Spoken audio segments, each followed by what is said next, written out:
नमस्कार.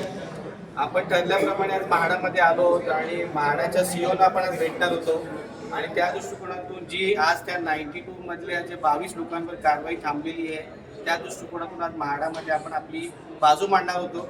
तर बने साहेबांनी तुम्ही पाठी बघू शकता, आज एवढी सभासद आज आपल्यासोबत म्हाडामध्ये सीईओना भेटायला आलेली आहेत आणि सीईओनी देखील त्या गोष्टीची दखल घेतली की एवढ्या मोठ्या प्रमाणात लोक इथे आलेली आहेत. तर बने साहेब, आता सर्वांना जाणून घ्यायला लागेल की सभे आपली जी मीटिंग झाली सीईओ साहेबांसोबत, तर त्याच्याबद्दल मला असं वाटतं की आपल्या सर्व सभासद जे इथे येऊ शकले नाही प्रत्यक्षात, पण त्यांना जाणून घ्यायचंय काय झालंय. तर मला असं वाटतं की आपण त्याच्याबद्दल आज आपण म्हाडाचे सीईओ मुख्याधिकारी बोरीकर साहेबांना भेटलो.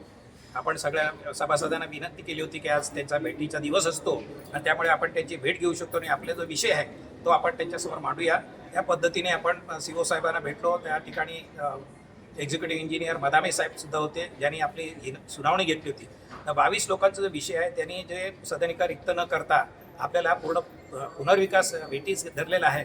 मागची 15-16 वर्ष आपण घराबाहेर आहोत, लोकांची परिस्थिती काय आहे, घरभाडं थकलेलं आहे आणि आता NCLTच्या माध्यमातून आमचा प्रोजेक्ट मार्गी लागत असताना फक्त या 22 लोकांची अडचण आहे. हे सर्व मुद्दे प्लॅन दाखवला सीईओ साहेबांना, हे लोक कुठे कुठे आहेत, अख्ख्या प्लॉटवरती कुठे आहेत त्याचा प्लॅन पण त्यांना दाखवला आणि त्याच्यानंतर त्यांचं समाधान झालेलं आहे की हे खरोखरच हे लोक भेटीस धरत आहेत. त्यामुळे त्यांनी कार्यकारी अभियंता ज्यांनी सुनावणी घेतली होती त्यांना सांगितलं जे 22 लोकांनी काही मुद्दे उपस्थित केले होते त्याच्याबद्दल आम्ही ऑलरेडी स्पष्टीकरण दिलेलं आहे.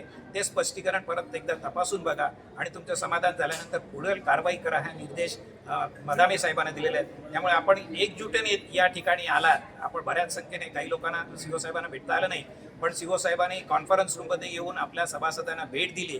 त्यांचे खूप खूप आभार. म्हाडा नेहमीच आपल्या बाजूने आहे, म्हणजे जनतेच्या बाजूने आहे. जे योग्य आहे त्या पद्धतीने म्हाडाने न्याय केलेला आहे आणि आज त्याचा प्रत्यय आपल्याला आला आहे. माननीय बोरीकर साहेब हे आलेले, आपण भेटले, आमची बाजू ऐकून घेतली आणि त्यांनी तसे निर्देश दिलेले आहेत आणि आम्हाला आशा आहे की यापुढील कारवाई लवकरात लवकर होईल, तत्परतेने होईल, कारण आम्ही आमची बाजू पूर्णपणे बाजू मांडलेली आहे आणि त्याच्यामध्ये कोणतीही उणीव नाही.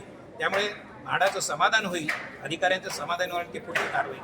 आणि मला असं वाटतं एवढ्या मोठ्या प्रमाणात एका शॉर्ट टर्म मध्ये लोक आली तर ही पण नक्कीच आमचा विषय किती गंभीर आहे, लोकांची परिस्थिती किती खराब आहे हे या आज दुपारी 2 वाजता उन्हातून एवढी लोक वेळ काढून अन्न पाण्याशिवाय इथं आले हे गंभीर किती आहे हे त्याच्यावरून दिसतं. आणि अशी परिस्थिती पुन्हा आपल्याला म्हाडामध्ये यावं लागू नये अशी अपेक्षा आहे, कारण म्हाडा योग्य तो निर्णय घेईल आणि त्याच्यावरती कारवाई करेल. सगळ्यांचे एकदा धन्यवाद. बोरीकर साहेब, मदामे साहेब यांचे धन्यवाद आणि त्यांच्या सर्व स्टाफने आम्हाला सहकार्य केलं. सिक्युरिटी खेरवाडी पोलीस स्टेशनचे अधिकारी आम्हाला सहकार्य करण्यासाठी इथे होते. गेटवरून एवढ्या मोठ्या संख्येने लोक प्रवेश करताना आमची वेगळी व्यवस्था केली होती. या संपूर्ण प्रक्रियेसाठी म्हाडाचे खूप खूप धन्यवाद. आणि धन्यवाद सगळ्या सभासदांची देखील जे आज इथे प्रत्यक्षात उपस्थित आहेत.